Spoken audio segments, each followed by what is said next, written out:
Monsieur l'ambassadeur, vous observez ces tableaux avec tant d'intérêt. Qu'est-ce que cela vous évoque?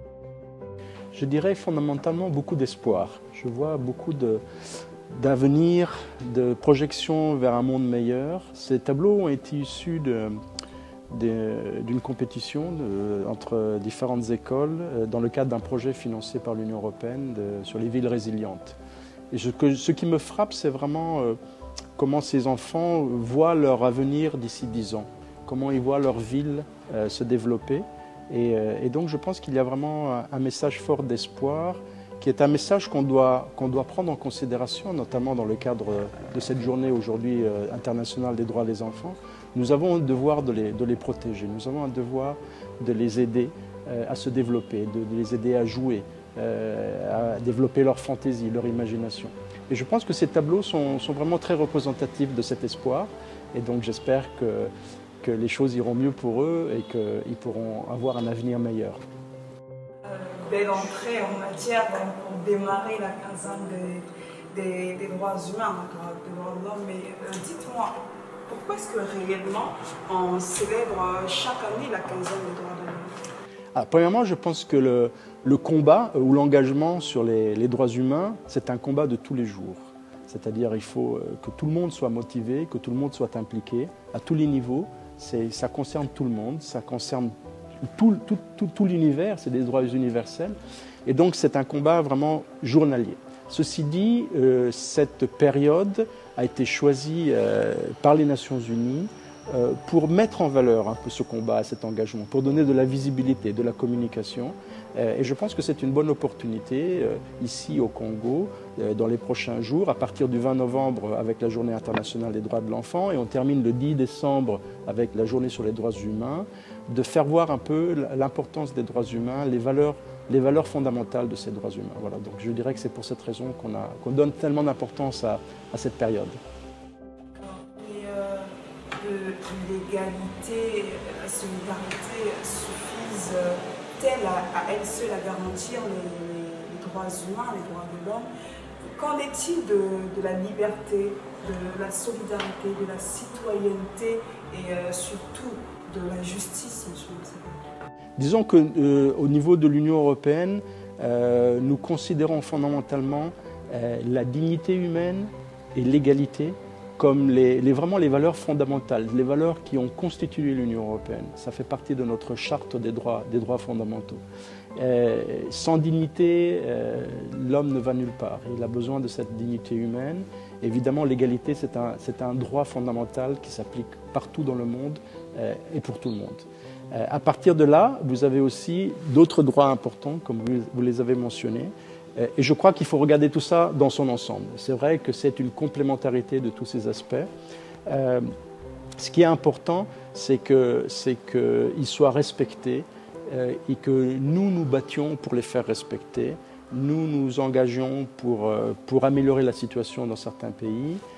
Et c'est un peu, pour le moment par rapport à l'Union européenne, comme je l'ai dit, c'est des droits fondamentaux. Donc tous les pays de l'Union européenne adhèrent à ces droits, mais nous les utilisons aussi un peu pour définir notre cadre de travail dans les relations de partenariat que nous avons avec les autres pays. C'est-à-dire qu'ils s'appliquent de manière universelle dans tous les pays. Pour nous, toutes nos actions et toutes nos activités sont faites en tenant en considération ces questions-là. Donc je dirais que c'est vraiment des choses très importantes pour l'Union européenne. Je voudrais vous poser une question maintenant, Mariska. Qu'est-ce que ça signifie pour vous, les droits humains? Déjà, en tant que femme, j'apprécie que vous parlez plutôt de droits humains et de droits de l'homme, parce que je pense que malgré le grand H qui est censé inclure les femmes tout comme les hommes, cela pourrait prêter à confusion et aussi empêcher les femmes de pouvoir jouir pleinement de leurs droits. Je préfère le caractère inclusif et égalitaire que regorgent justement les droits humains. Je rejoins aussi votre avis lorsque vous parlez des droits humains comme étant un bouclier, justement cette période de crise que font face le monde.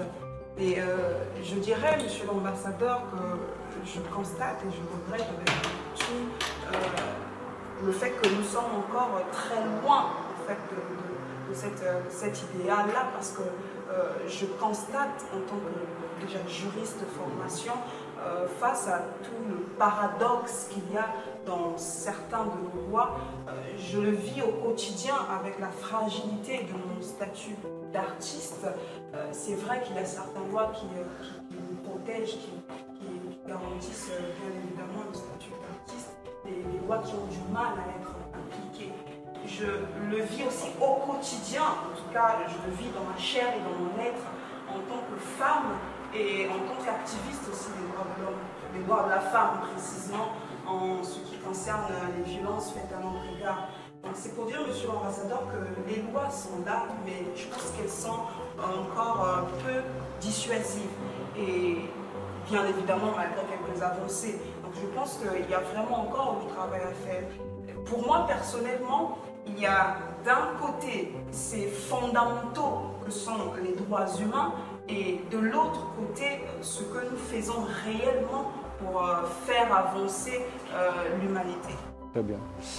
Vous avez fait un très bon plaidoyer, Mariuszka, très convaincant, mais vous avez tout à fait raison, parce que c'est important que tous les pays adhèrent à ces valeurs universelles, à ces valeurs fondamentales, mais il faut aussi qu'ensuite ils les appliquent.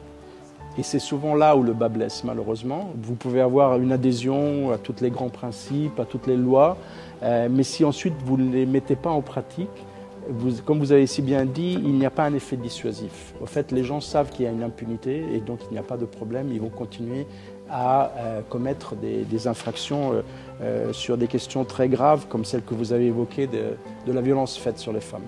Je pense que ça, c'est un sujet très important pour l'Union européenne. Et donc, je vous encourage vraiment à continuer la lutte, à continuer le combat. En tout cas, vous pouvez compter sur l'appui de l'Union européenne. Je sais que vous êtes engagé dans une campagne avec votre association sur la défense des droits des femmes.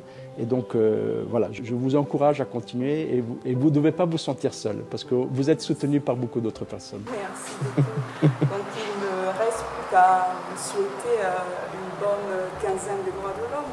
Merci Mariuszka et vous aussi. Et j'espère qu'on aura encore moyen d'échanger de cette discussion très intéressante.